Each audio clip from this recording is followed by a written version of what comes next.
Saw the money and got activated. Saw that money and got activated. I saw that money and got activated. What is up, guys? Welcome back to another video. As you guys can see in the background, we have pretty much our frame or chassis, is what you could call it, I guess. We still have to get the bed portion off, but that shouldn't be too hard now that we got the cab out of the way. It's really hard to just kind of get in there, so pretty much this video is going to be ideally I would like to kind of stay up all night and try to have this frame kind of cleared out per se by the end of the video and kind of cleaned up. I've went and got some cutting wheels and some flappy discs to kind of start kind of hitting the frame, knocking it down, getting some of that surface rust off of it, and you know, get this bed off. I want to start cutting the mounts from the leaf springs off, all that stuff, all the fun stuff. So probably get started on that and go from there, I guess. So but we'll see what we get done in this video. And yeah, I think that's all I can really think of at the moment. But okay, so we got the gas tanks out, obviously that's gone. Got the bed off, if that's what we want to call it. We still have those two like corner pieces on there because the bolts are like seized, so, and the little battery died, so we're just waiting for that to charge to cut those off and to cut a lot of this stuff off. So pretty much what I'm about to do now is I'm going to measure from the back of the frame to the pretty much this bump stop right here, because that's where the axle sits center at, and just write that measurement down, because we're going to be cutting all this stuff off, cutting the leaf spring perches off and everything. And so I want to have notes of where the axle was centered at, so that way when we do the coilover conversion and we start fabbing all that stuff up, I don't put the axle in too far forward or too far back or crooked or anything like that. So I'm going to take those measurements and then a few other measurements on other stuff. Like I'm going to take measurements of where the cross members up here are, because I'm cutting those out. And we're going to do like a tube steel instead of these, just because they're ugly and there's really no use. There's really no reason to keep those. Pretty much everything is going to get cut off. We're going to cut off the shock, where the shock's bolt up at, cut those off. A lot of stuff is just going to get cut off. I don't know. So this is where the torsion bars, this is your torsion key. If you're not familiar with how torsion bars work, pretty much what happens is this is pretty much can think of this as a coil spring but in a rod form. And so what it does, it has like a hexagon key in your lower control arm, and it inserts into the control arm, and it has a preload setting here. You can raise and lower ride height with this. This one's completely cranked, so it's lifted per se. So if you were to lower this, this bolt would be all the way out this way. And so what that does is it puts tension on this rod here, and it pretty much what happens is when the suspension travels, it twists, and it uses this as like a spring. It's honestly a very strong system, but in the drifting world this isn't ideal, so we'll be getting rid of that. I'm kind of wondering if we need to keep this cross member if we're getting rid of those. Obviously a cross member will have to go here in place, but this one's kind of big and bulky, so if we can cut this and put more tube steel here as well, that'd be cool. But we might not even have to do all that. I don't want to give ourselves too much work, you know, trying to overdo things than what they need to be. These two cross member mounts will most likely have to get cut off, because there's like some pinholes behind them, and I don't want to like half-ass patch it. I'd rather cut that completely off and cut the whole square out of the frame and patch it that way, instead of just trying to do it the lazy way. So those two will have to be cut off.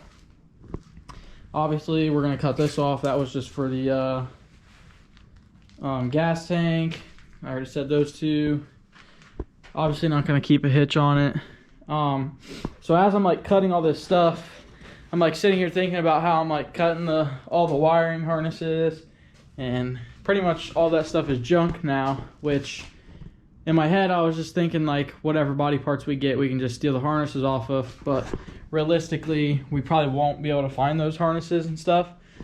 So what I'm thinking is just making my own wiring harness for like turn signals, running lights, stuff like that, just because this isn't gonna have a lot of fancy stuff. Like a lot of this wiring is all ABS, brakes, and like other neutral safety switch for the clutch, EVAPs, sensors, and just a lot of sensors and stuff that aren't going to stay on it.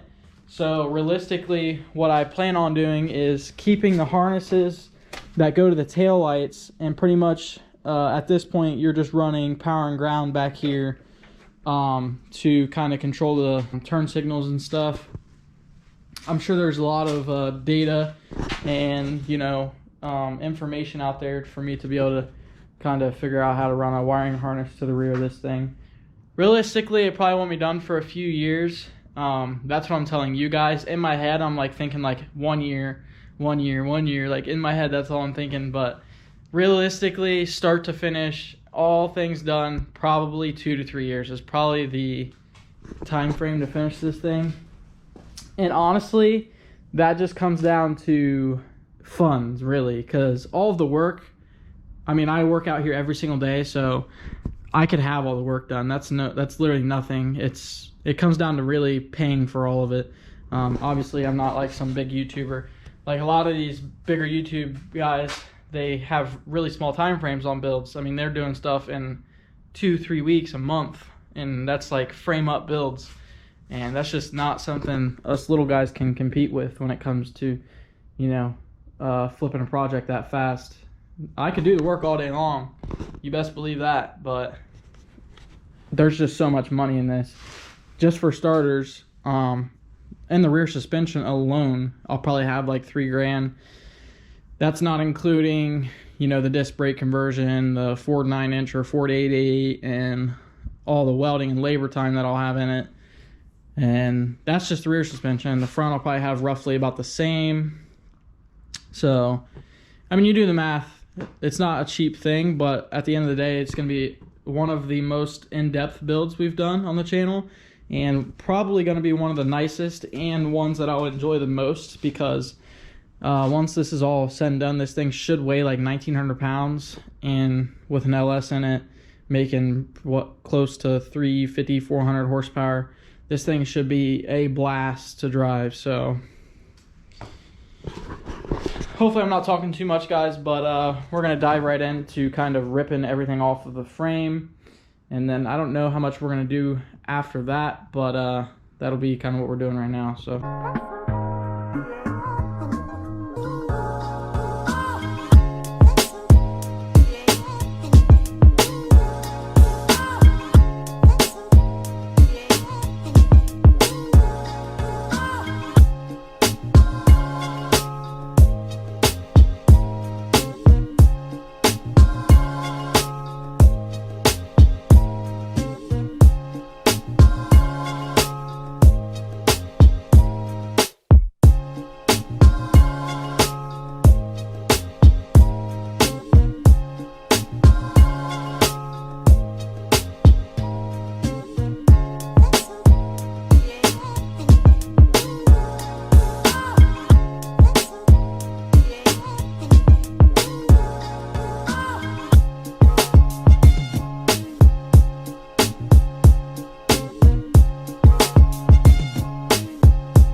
okay, so we got as you guys saw, we got the frame pretty much stripped of most of everything.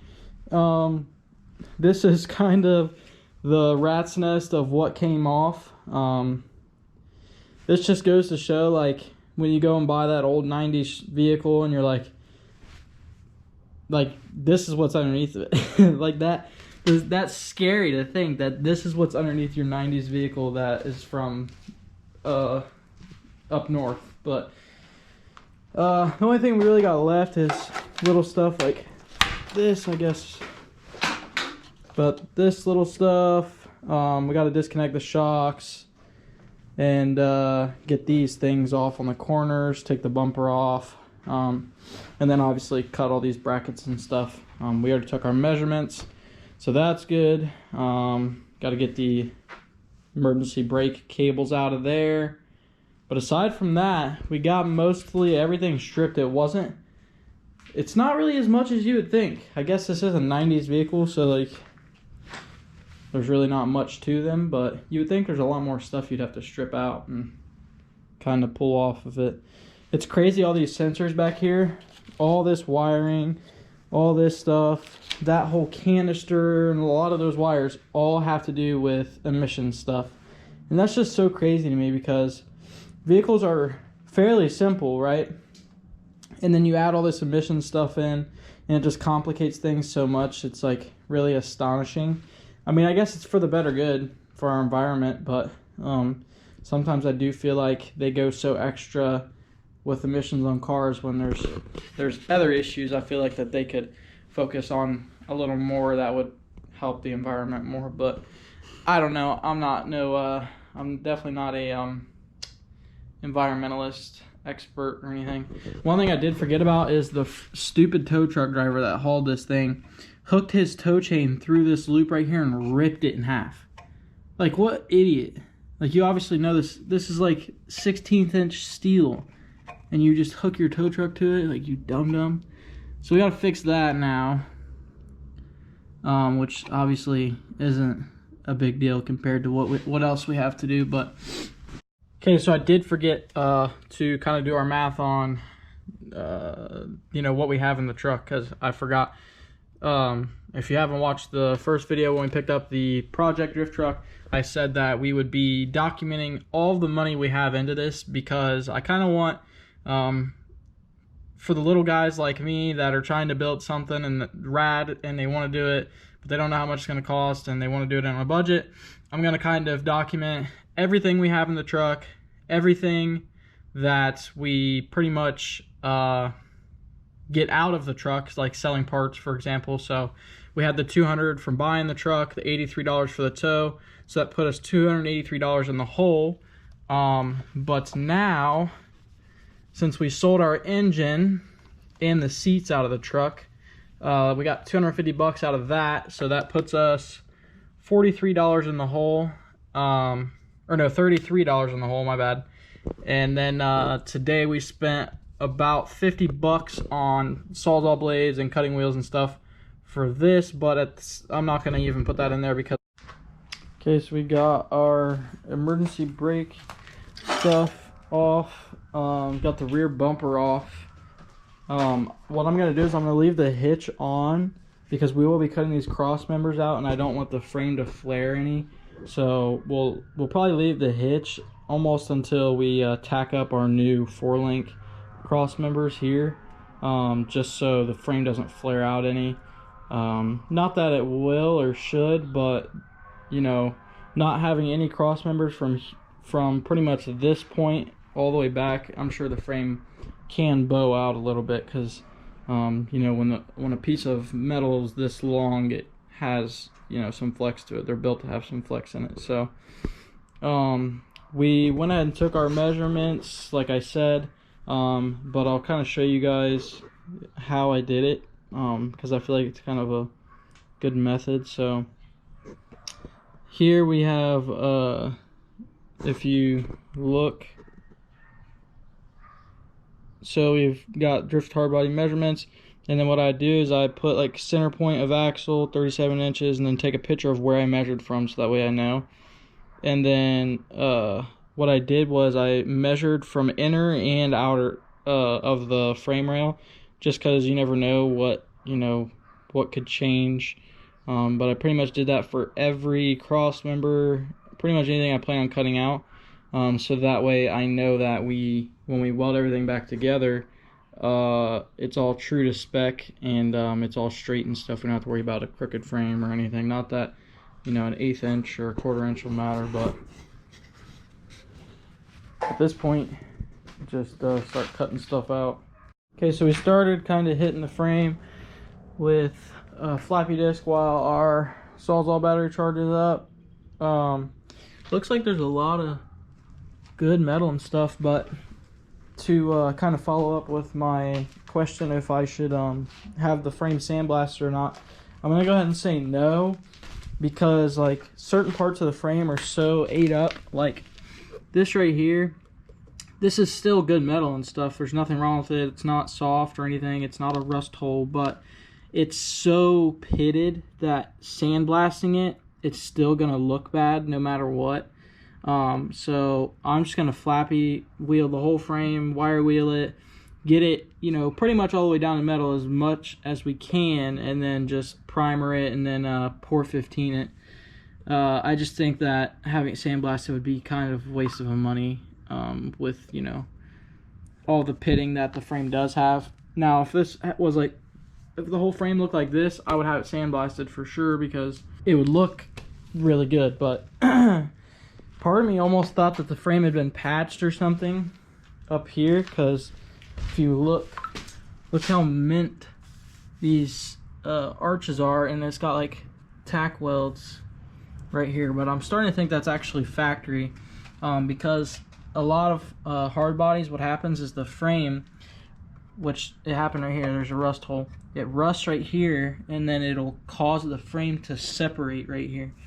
The hard body out there actually had that happen on it, so.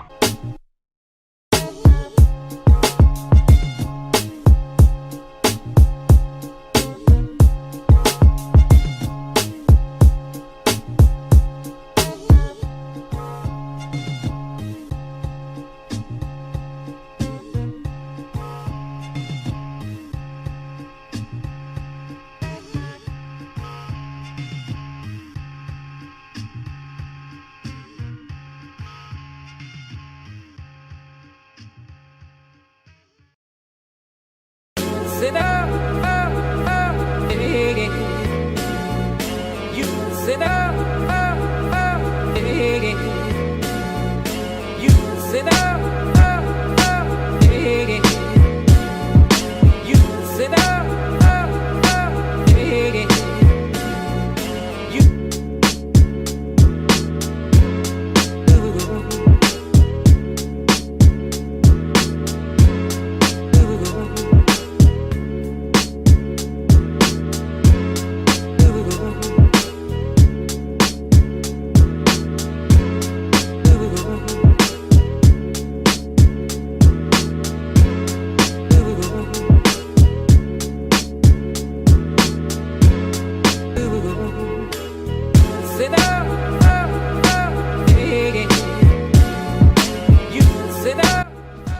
Okay, so cross members are out now, and we got the holes. See, it looks really big. I mean, because it is. I didn't have to cut that much out, but I really wanted to give myself a lot of space to be able to weld a plate in there. I want to make it as strong as possible, but it wasn't really that bad, honestly. So just those, there was like little pinholes like all along right here. They weren't like big, like cheesy holes or nothing, but there were pinholes there. So I kind of wanted to get rid of all the cancer instead of just kind of cutting out each little section and just patching around it, because I feel like that's really not the right way to do it. So that's the way we're going to do that. So we got that out. Cross members are out. We're getting ready to cut off the leaf spring perches, and then I think that's kind of all we can really do at the moment. From this point, it's going to be just like cleaning the frame up and everything, but we can't paint anything because we're going to be welding stuff to the frame, and there's no reason to paint it if we're just going to grind it off to weld onto it. So this after this video, I don't know that there's really going to be a whole lot of videos on this thing anytime soon, just because I really don't want to use my flux core welder on any of this stuff, because I really want these to be nice strong welds. So was supposed to get a MIG welder, and then I forgot that the garage doesn't have, it has 220 running to it, but it doesn't have the proper breakers. So pretty much every time I would use the welder, it would trip the breaker. So unfortunately, until we sort things out with our shop, it doesn't look like I'll be able to weld anything out of this garage, which really sucks because that plays a very big role into this whole thing. So probably gonna take a break on this thing for quite a while before, you know, we move forward with it. Sucks because I was really kind of feeling like we're moving really fast on this thing. I mean, it's pretty much to the point now where we can start welding and adding parts in and prepping the frame and stuff. And then once we get all the suspension parts in, we can pretty much put the body back on it. So that sucks, I guess, but there is still a lot of parts we need to buy. Like, we need to buy a rear end before we can even buy the prefab kit to do the 4-link, because we can't build all that without a rear end. So luckily the 488s are fairly cheap, I'm pretty sure. So I guess that's a good thing, but I'm not going to sit here and keep talking because I feel like I've talked about all this already. So we're going to cut these leaf spring perches off and I'll catch up with you guys.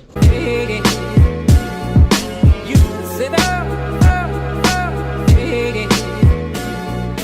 you like the cool blue light,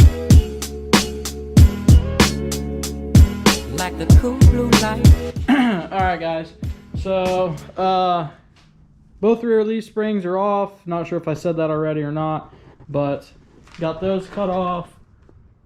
It's 100% no longer a leaf spring frame anymore.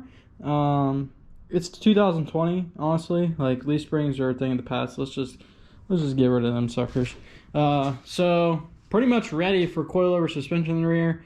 I think I am gonna plate and box in some of the frame back here. Still got to do some little stuff like cut the shock bolts off, and, you know, like the exhaust hanger, stuff like that. Crank these keys down, and a bunch of little stuff that still needs to be kind of gone over. But as far as like stripping it down, for the most part, it's pretty much as stripped down as it's gonna get. I didn't want to cut this cross member out yet because I don't want to cut it out without knowing. I don't know if it'd be overkill to cut it out. I'm starting to kind of think it would be, because it's just got surface rust on it. I think once I clean it up, it'd be fine. So we probably won't cut that out. We'll probably leave that alone. But aside from that, hopefully we can figure something out about getting a MIG welder set up in here or somewhere. I have no problem buying one. It's the fact that I don't have anywhere to use it at. So I don't have 220 here, or like I said, I do, but the breaker isn't set up for it, and the circuit breaker at my house is really old, and yeah, it's a long story. Can't really get too much in depth, but yeah, so really excited with the progress we've made in just a few days. I honestly didn't think we'd get this far this quick. I mean, that's always a good thing, I guess, but you know, yeah, so with that being said, guys, I think that's going to be it for this video. I doubt we'll be making any videos about this anytime soon. I could be wrong. I don't know. I would hate to make a video of just sanding it down and painting it, because I feel like that's kind of boring. Comment below. Let me know if you think that you would like to see that. But yeah, so that's going to wrap up this video, guys. Really appreciate you guys watching, and stay tuned for the next video. Deuces.